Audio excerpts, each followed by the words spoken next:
we are here is because each of you as organizations or as individuals expressed interest in being part of this technical working group to help in achieving equitable access to health for all in the country. From this meeting, we hope to have a further meeting on message development or coming up with key messages once we have agreed on the theme for this campaign. And lastly, we look at how we'll conduct the launch of this campaign in April. So for MSH, we have universal health coverage, and we're looking at the theme health for all. We're looking at how everybody in the country can access equitable access to health. The objectives of the Health for All campaign include supporting existing initiatives by government to achieve universal health coverage. Then we have to increase awareness and understanding of the values of universal health coverage. Then garnering political and social support for universal health coverage. Then increasing in-country level advocacy on strengthening national health systems. And finally, encouraging global players to allocate more funding for country level universal health coverage reforms. I believe those who received my email have prepared a brief on what the organizations have been doing in terms of universal health coverage. I'll start from my right on a brief of what the institutions have been doing. But I think what would be interested in this working group is the fact that MESHA introduced a one-year program, mentorship program for young journalists who are interested in issues of health. And we are plugging into this campaign in terms of targeting the 8 young journalists on issues of health, particularly issues of malaria, issues of reproductive health. And one other thing that we are going to take across is the issues of this particular campaign. So I would say that we are still at the formative stage.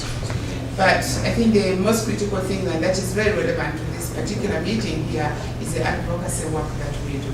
MSH is getting more and more involved in advocacy because we believe that until governments and the partners do adopt the best practices that are known or do focus on issues that do affect the population and the health of the population, we may not be able to make much progress. So MSH has been involved with the universal health coverage campaign globally. So we work with our other partners globally.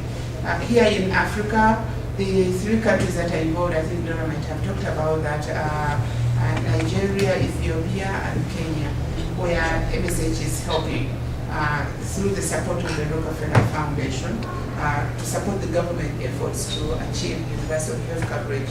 We've got a division that looks at population issues, that looks at education issues, and then on one of our biggest one of the biggest program areas that we look at is health.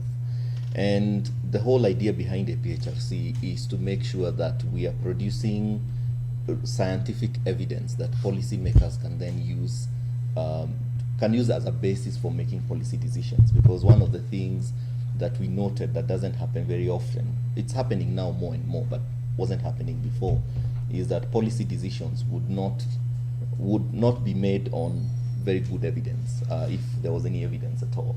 Now that is changing, and what APHRC is trying to do is to give policymakers that evidence.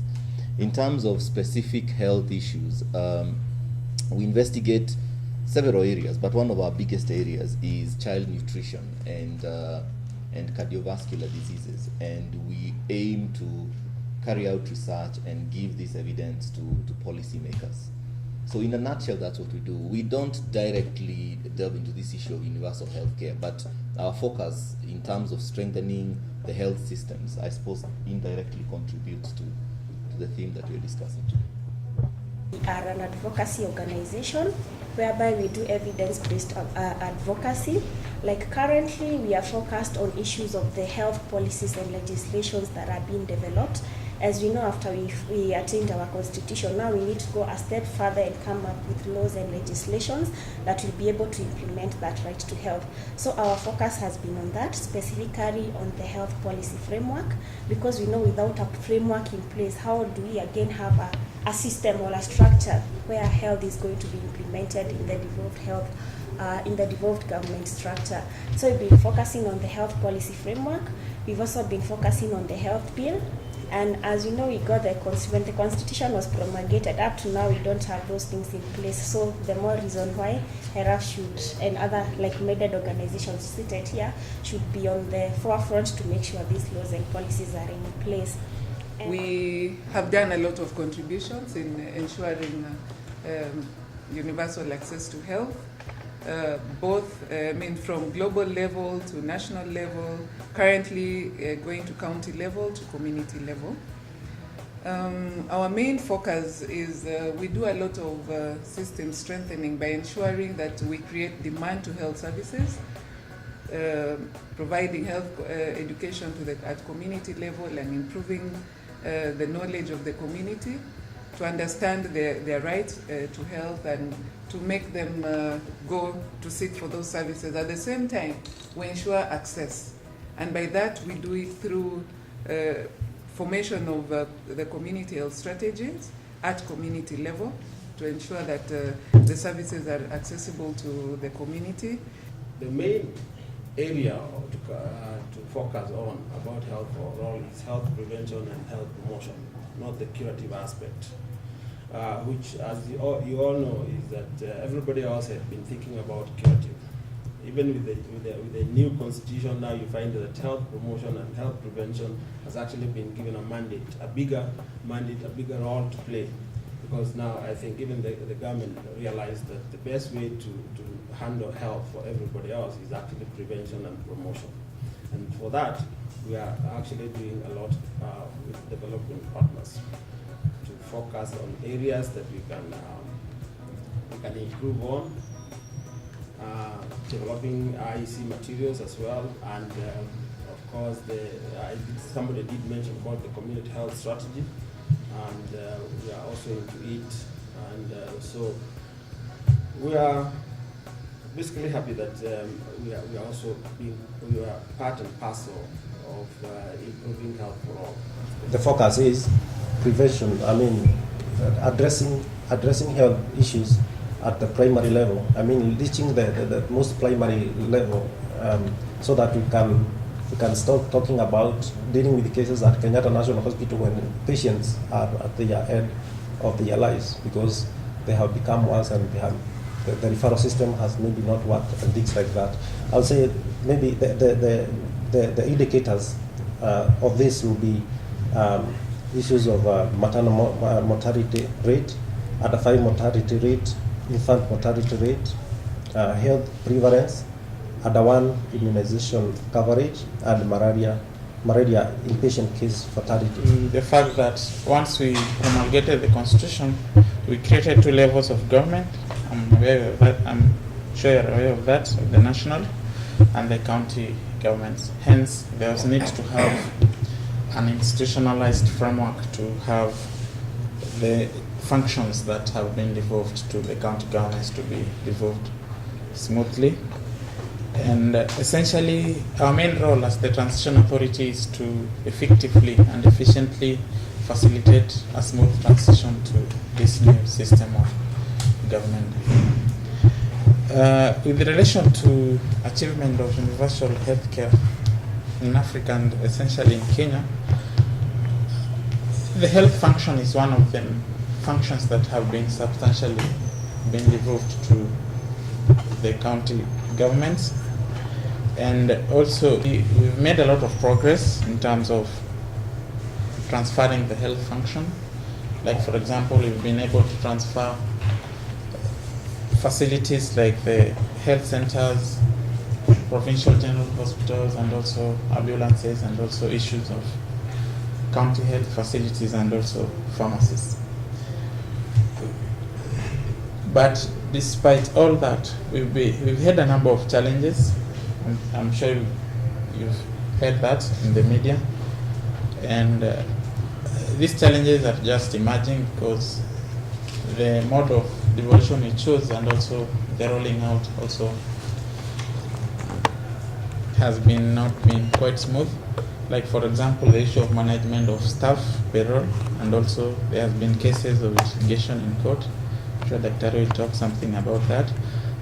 But essentially, a lot of progress has been made in terms of making sure that the health function is more or less smoothly transferred to the county governments and ultimately contribute to, as my colleague from the Vision 20 that had said, that basic health services need not to be more centralized. Ours is to ensure that health services are devolved to the counties, and that is where the bulk of the people who don't get access to healthcare services live. It's unfortunate we still clamor for decentralized systems, but all what the Transition Authority did, not arbitrary itself, but working with all the stakeholders throughout the last 1.5 years now we have been in existence, is identify those functions that could go to the counties vis-a-vis what has been given in the 4th schedule of part of the national county government, and then see which ones could go the initial and subsequent times. Of course, to make sure that we have access, we initially in the first Gazette notice of 1st of February 2013 devolved only the health functions that were being given by the former municipalities, local authorities. And I think there are about 7 of them: Nairobi, Mombasa, Kisumu, Eldoret, and a few others. And we didn't give any health services to the other 40 counties. But after a long pause, and the pause was necessitated by negotiations and involvement of all stakeholders, is really what we did in 9th of August to gazette the bulk of the health functions. And mainly these were what used to be district health services. If you know, colleagues, districts are sub-level counties. The health facilities in Kenya does not encourage people with disabilities to go for health services. And the worst place is about the maternity. That's where, leave alone accidents, making people acquire disability. The health facilities, the maternity wing, gives us a big number of people who are born with the disabilities. So in a nutshell, I want to say that the health services for people with the disabilities, there is a lot to be done. And it calls upon stakeholders, well-wishers, to join hands and promote disability agenda so that health services can be accessible at all levels for people with the disabilities. Because a health nation means everybody should be able to acquire or to get the health services. Out of these things that were emerging during the meetings with you, I thought that we could look at health insurance in a devolved system of government.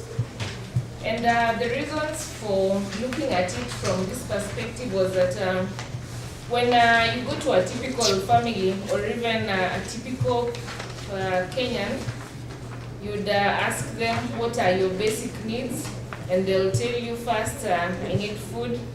Secondly, I need shelter. Then thirdly, I need clothing. Then they'll talk about education.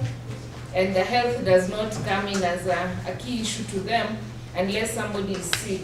So that is why I was looking at them and thinking that it's something we can focus on, because if people have some sort of insurance, then it takes care of the aspect of diagnosis and medication, which is very expensive. Developed that is because we don't have a framework in place to be able to govern how the health system is going to be developed.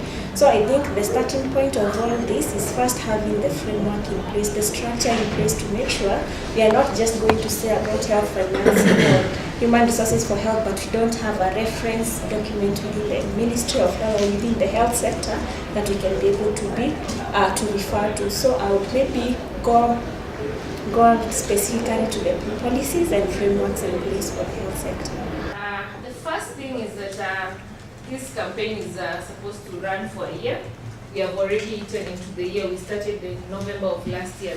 So we are looking at remaining with around 10 months or 9 months, because January is just about to end. So at the end of it, we are not at the end of it. In the middle of it, we are looking at having a public launch of this campaign. This theme we are choosing, we're saying it's health for all, and we are standing with the theme health system strengthening for universal health coverage. We're hoping to have a launch in April, around the 3rd week of April, around 21st. And then after that, we're looking at a local civil society organization running on with this campaign, so that they continue creating awareness towards universal health coverage and the achievements we have made within the campaign. If it's in terms of policies, is there anything coming up? If it's in terms of a report on what has happened and what needs to be done. If it's frameworks that are being put in place, that's what we're looking at. But essentially, we're looking at having this meeting today.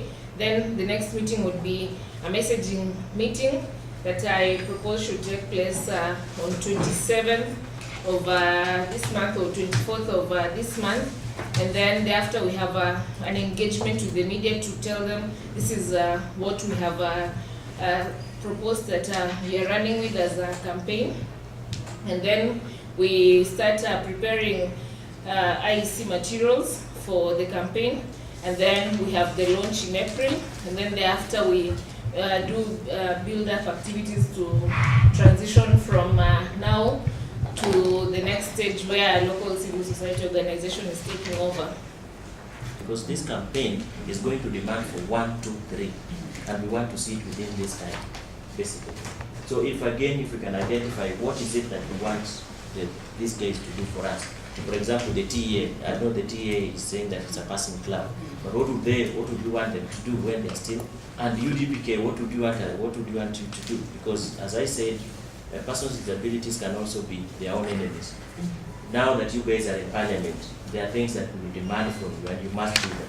Because the other time it was you demanding to be given. Now you are being given. So in the Senate, you are not going to sleep. There are things that we want from you. We will have questions for you to ask in the Senate, questions for the members of Parliament to ask that are all going to be geared towards the UHC. But in terms of what we really want, like the example that we gave of persons with disabilities, what we wanted at that time was inclusion in the National AIDS Control Council's what? Which we achieved. Yes, which we achieved, and we got the money. So even this one, if there, for example, who have talked about the 15%, Dr. it's less than 6%, it is 4% this year. That means that if we can say that we are going to talk about issues of budgeting and that thing of maybe 5%, having it even 5% would be.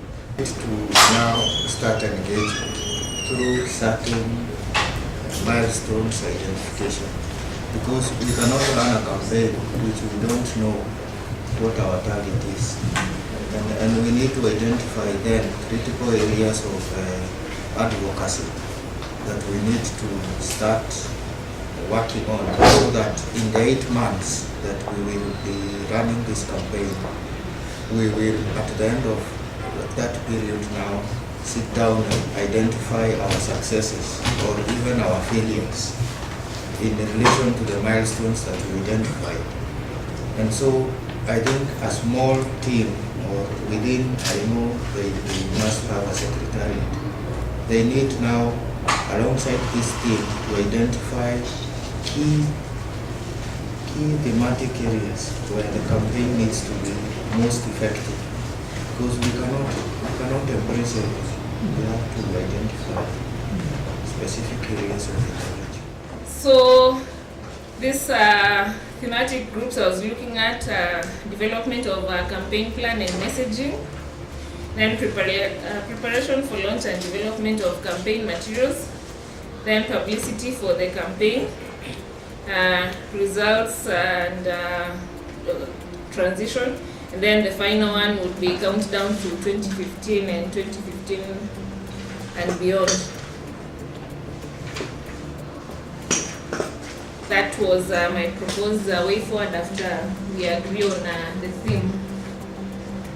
I thank you all for your participation and attendance at this first technical working group meeting.